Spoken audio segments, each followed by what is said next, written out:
Hi guys, इस video के अंदर हम देखेंगे कि how to add a product in a table. ठीक है। लास्ट वीडियो के अंदर हमने क्रूड ऑपरेशन सारे परफॉर्म किए थे ओ कैटेगरी के अंदर और प्रोडक्ट के अंदर। ठीक है। और एक हमने इंसर्शन की थी कैटेगरी की। इस वीडियो के अंदर हम देखेंगे कि प्रोडक्ट को कैसे हम ऐड कर सकते हैं। राइट। तो उसके लिए मुझे क्या करना पड़ेगा, यहाँ पे ओ प्रोडक्ट ऑपरेशंस। ठीक है जी। ई प्रोडक्ट।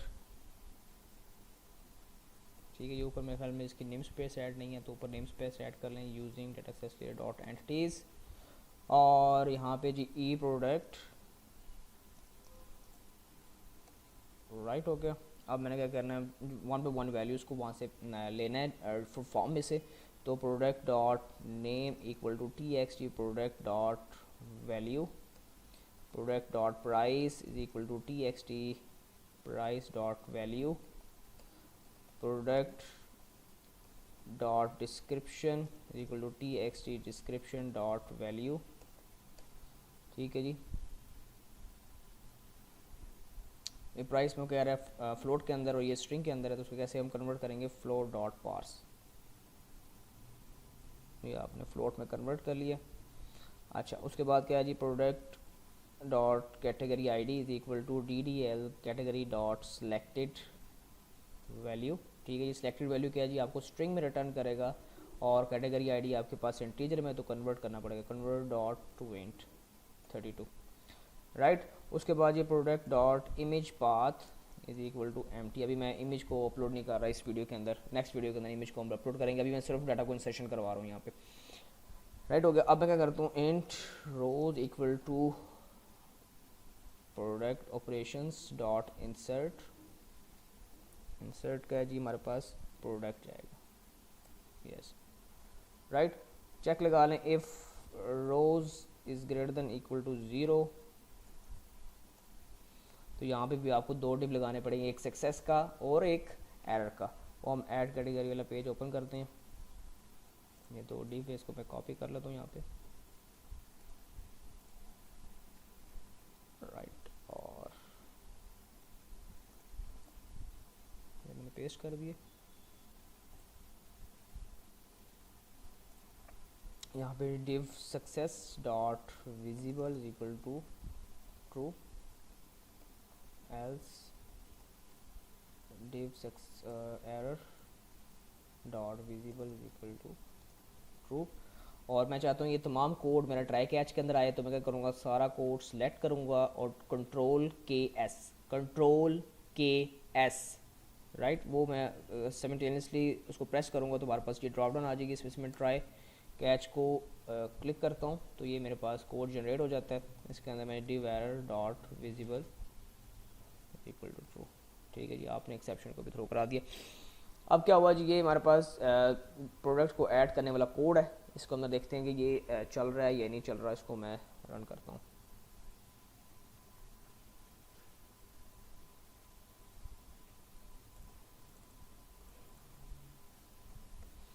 राइट। मेरे पास प्रोडक्ट आ गया, ऐड प्रोडक्ट। ऐड प्रोडक्ट के अंदर मैं प्रोडक्ट की इन्फॉर्मेशन डालता हूँ। फॉर एग्जांपल मैं कहता हूँ जी नेकलेस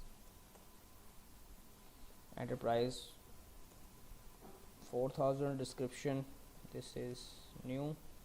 ठीक है। इसकी कैटेगरी क्या होगी, ज्वेलरी ही होगी। और आप यहाँ पे कभी भी रैंडम इमेज ले लें।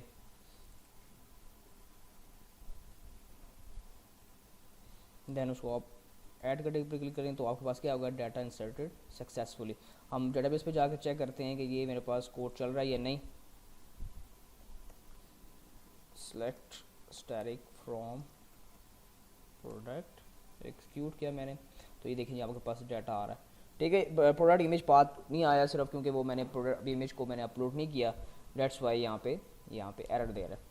ओ सॉरी, यहाँ पे एम्प्टी दे रहा है, यहाँ पे कुछ चीज़ नहीं आ रही। राइट। अब ये देखें सारी आपकी जो वैल्यूज़ जो हैं वो सही से पॉपुलेट कर रहा है, कोई उसमें इशू नहीं है। एक और रिकॉर्ड हम एंटर करके देख लेते हैं। ठीक है। वो हम कॉस्मेटिक की जगह यहाँ पे करते हैं लिपस्टिक।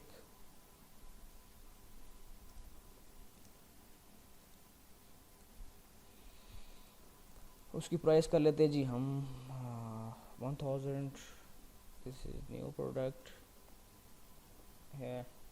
ठीक है। कैटेगरी मैं चूज़ कर लेता हूँ कॉस्मेटिक, और इमेज कोई भी दे ले रैंडम, ठीक है। ये भी एक दफ़ा फिर उसने रिफ़्रेश किया पेज को और आपके पास मैसेज डिस्प्ले हो गया।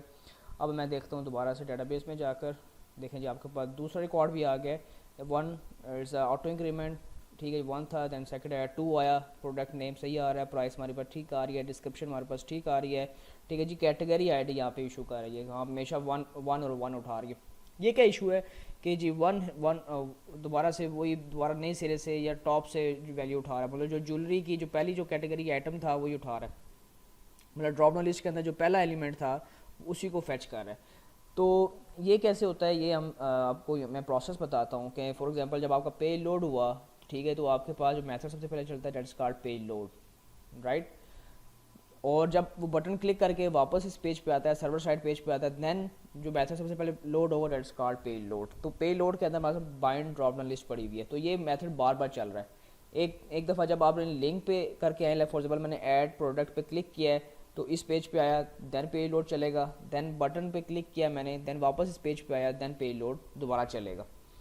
तो इस प्रोसेस को, इस लॉजिक को हम कैसे सॉल्व कर सकते हैं, क्योंकि जब दोबारा प्रोडक्ट चल रहा है, ये क्या करेगा, ये मेथड बार बार चलेगा, तो ये सारे के सारा दोबारा से डेटाबेस से वैल्यू लेके आएगा, पॉपुलेट करेगा, और जो दोबारा से जो सेट कर देगा पहला एलिमेंट वो ज्वेलरी ही होगा, और हमेशा इसके जो आईडी आएगी वो 1 ही आएगी। तो इस इशू को कैसे रिजॉल्व किया जा सकता है, वो हमारा प्रॉपर्टी होती है हमारे पेज के अंदर, dates card is post back, ठीक है जी। अब इस पोस्ट बैक क्या है, इस post back is the property of the page, ठीक है।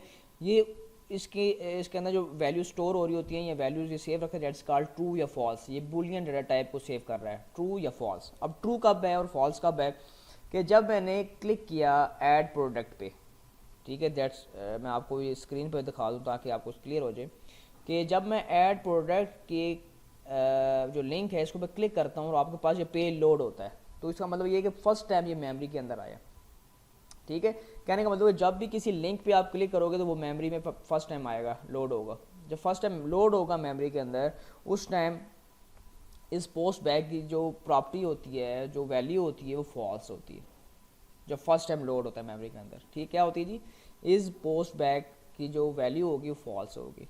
देन वो दोबारा जब बटन पे क्लिक करके वापस इस पेज पे आता है तो इस पोस्ट बैक की वैल्यू तब तक ट्रू हो चुकी होती है, राइट। अब मैं चाहता हूं कि जब पेज फर्स्ट टाइम लोड हो तो बाइंड ड्रॉप डाउन लिस्ट चले, जब सेकंड टाइम लोड हो तब ये ना चले, ठीक है। तो उसके लिए मैं क्या करता हूं, अगर मैं इसको ऐसे कर दूं तो इसका मतलब क्या है कि फर्स्ट टाइम पेज लोड हुआ, इसकी वैल्यू फॉल्स थी तो ये नहीं चलेगा।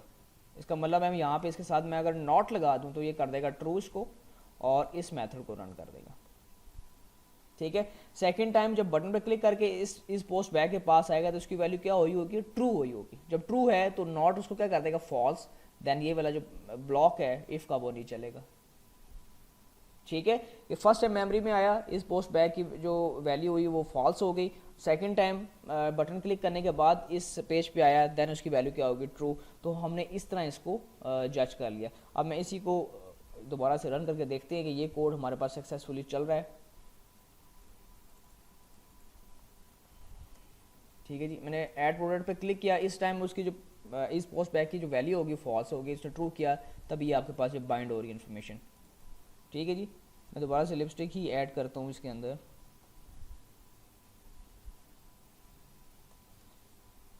न्यू एंट्री, और यहाँ से मैं करता हूँ जी कॉस्मेटिक को सिलेक्ट, ठीक है जी। इमेज कोई भी चूज़ कर लें यहाँ से और ऐड प्रोडक्ट कर लें। यहाँ पे सक्सेस हो गया, डेटाबेस पे जाता हूँ, मैं एक्सिक्यूट करता हूँ, देखें अब हमारे पास जो आईडी आ रही है लिपस्टिक की वो आ रही है 2, ठीक है। तो इस इशू को हमने कैसे रिजॉल्व किया, इस पोस्ट जो हमारे पास प्रॉपर्टी है उसके थ्रू, ठीक है। तो ये आप रूल बना लें अपने वेबसाइट के अंदर कि जब भी ASP.NET के अंदर आप कोई प्रोजेक्ट बनाएंगे, उसके अंदर पेज लोड के अंदर कोई मेथड कॉल करेंगे, ठीक है, कोई भी मेथड आप कॉल करें पेज लोड के अंदर, उसको हमने इस पोस्ट बैक के अंदर डालना है, ठीक है। इस पोस्ट बैक और साथ नॉट लगाना है, राइट। तो ये मेथड फर्स्ट टाइम चलेगा, सेकंड टाइम नहीं चलेगा जब भी आप बटन को क्लिक करके इस पेज पे आएंगे, राइट। तो इस वीडियो के अंदर आपने देखा कि how to insert a record in database, ठीक है।